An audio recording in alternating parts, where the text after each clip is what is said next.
caliber campaign, throwing 4 touchdowns while improving to 10-0 in his career against Atlanta. Meanwhile, the Rams got back on track after their 3-game skid, their longest under Sean McVay, besting the Jaguars 37-7. The 30-point win for LA was their largest since 2018, the same year they last represented the NFC in the Super Bowl. And after missing each of the last 3 games, both Kyler Murray and DeAndre Hopkins returned to the lineup in the Cardinals' win over the Bears, with Kyler making some history in the process, becoming the 4th youngest player in NFL history to reach 10,000 passing yards. I'll start with you, Stephen A. Who is the most complete team in the NFC? I'm going to have to say the Green Bay Packers. I look at Packers. I look at Arizona Cardinals. I look at Tampa Bay Buccaneers at this particular juncture in that order. I look at the Green Bay Packers, and Dylan and Aaron Jones running the football does it for me. You've got Devontae Adams with Scantling, with Randall Cobb, and who's a familiar target for for Aaron Rodgers, and of course Lazard and those boys. Tunyon would make it even more better if he hadn't gotten injured and been knocked out for the season. But when I look at Aaron Rodgers, and we talk about Tom Brady, and he's great or whatever, and we understand who he is, what he brings to the table. You understand that Tom Brady threw a pick 6 yesterday, all right? And I think he's got like 2 or 3 of them this season. Yeah. You understand that Aaron Rodgers has thrown pick 6s 3 times in 18 years? 18 years. It's just things that he doesn't do. And when you look at him fling that football with the accuracy that he does, and the leadership that he has shown, and the way the team has rallied around him this year, and you look at all the weapons that they have, passing the football as well as running the football, along with Aaron Rodgers leading the way, a defense that is upgraded to some degree as the season has progressed from time to time. I'm looking at that and the prospect of playing at Lambeau Field again, because they're in position to capture that number 1 seed. I mean, obviously Arizona is in front of everybody right now, but still in all, I just look at it, and then Arizona obviously lost to Aaron Rodgers and the Green Bay Packers earlier this season. I just look at them right now as the most complete team in the entire NFL, let alone the NFC.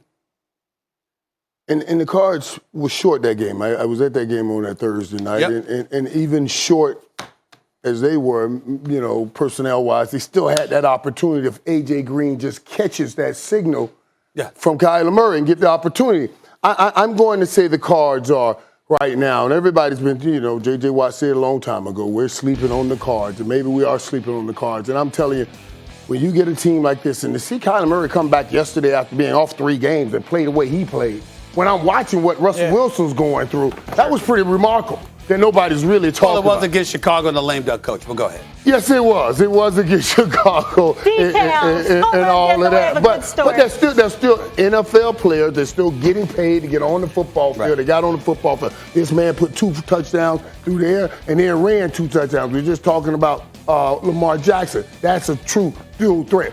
James Conner has really found a nice home. Touchdown, a walking touchdown. Right, it just and making plays that I never saw him make in Pittsburgh. I never saw him make those plays. That one-handed catch down the sideline, that was an incredible play that he made and ran and took all the way down. Never saw it in Pittsburgh. Okay. But you're seeing it now in this offense, and I'm gonna tell you something else. They got a great supporting cast. They outside of just DeAndre Hopkins, who came right back yesterday and fit right back in, catching that first touchdown. They got a great cast in Christian Kirk, and the guy I think that's going to make a big impact. I know we talked about Gronk a lot.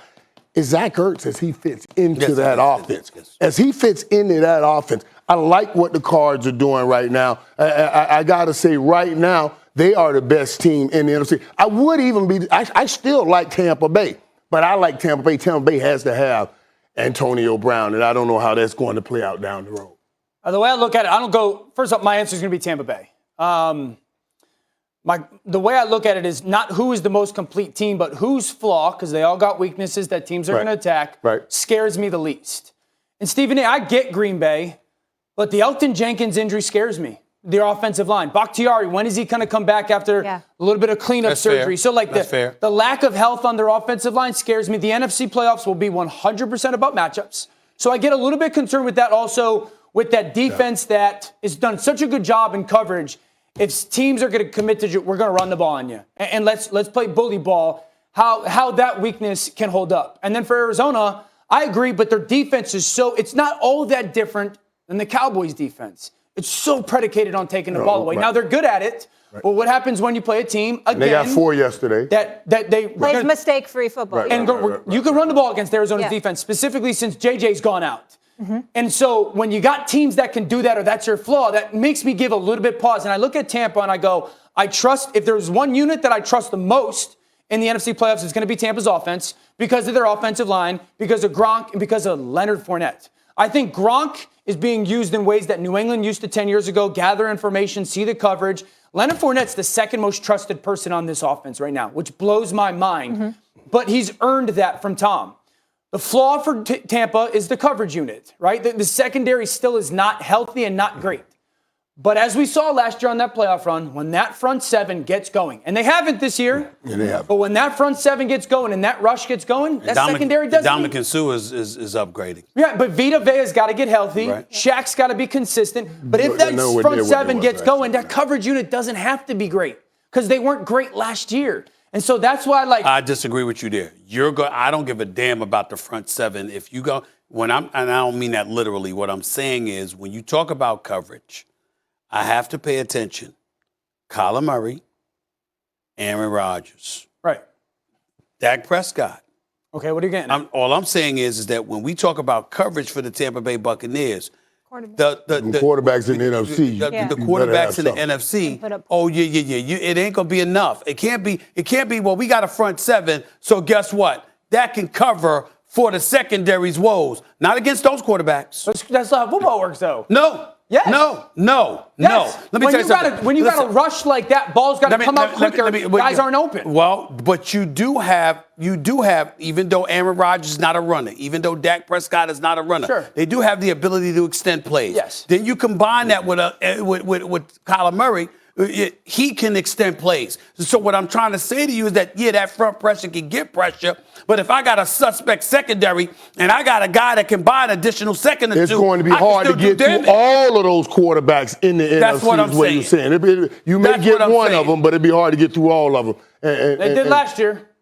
That front got home last year a bunch, and they went through some of those NFC. All right, I get you. Your point is fair. They played Mr. Muffler, Mr. Heineke. All right, we wish him well. He's doing well. 4 straight wins. They played him. Who did they play in the divisional playoff game? Tampa Bay last year. After they beat Washington, who did they play? They beat they beat Rodgers once. Because they got to Rodgers. All I'm trying to say is that at the end of the day, you're going to have to go through a couple of quarterbacks in order to get to where you want to go. So just to be clear, Cardinals have the best record, 10-2, but nobody believes they're the best team in the NFC. I do. No, the playmaker does. They're very, very, very good. I get concerned about a team, again, matchups. A team like Green Bay that's going to go, here comes the run game, stop it. Or let's say a team like Philadelphia gets in. Here comes the run game, stop it. I don't believe in their run defense. And again, they're so opportunistic with turnovers. If I can go run the football on you with a multitude of things, the turnovers are going to be minimized. New Orleans. They beat New Orleans last year. Tampa Bay beat New Orleans after third time. New Orleans twice. We're not going to have Dan Orlovsky and be talking about the NFC and not mention the Detroit Lions. Oh, God. Shout out to Dan Detroit. Campbell. Is there a coach that you want to win more than Dan Campbell? Like to root more for than Dan Campbell, maybe outside of Mike Tomlin and Mike McCarthy? Mike Dan Campbell, congratulations. Jared Goff, congratulations. Absolutely. Congratulations. Don't let him steal this. Congratulations on having a Minnesota defense that might be. How the hell do you play? Who the hell was – how do you – press man on man to man. What are you doing? That's not the focus. What are you doing? Oh, you talking about that last play? This ain't about Minnesota. Yeah. This is about the Lions finding a way to win the game. And guess what? Guess where the Lions are going to be in January. Prediction. Prognostication. Chicago and Minnesota both will be looking for new coaches next season. Go ahead. Okay. Next season. Jeez, that turned quickly. All right. It's still ahead on First Take. Stephen A., should the Cowboys be watching their backs? By the time I heard the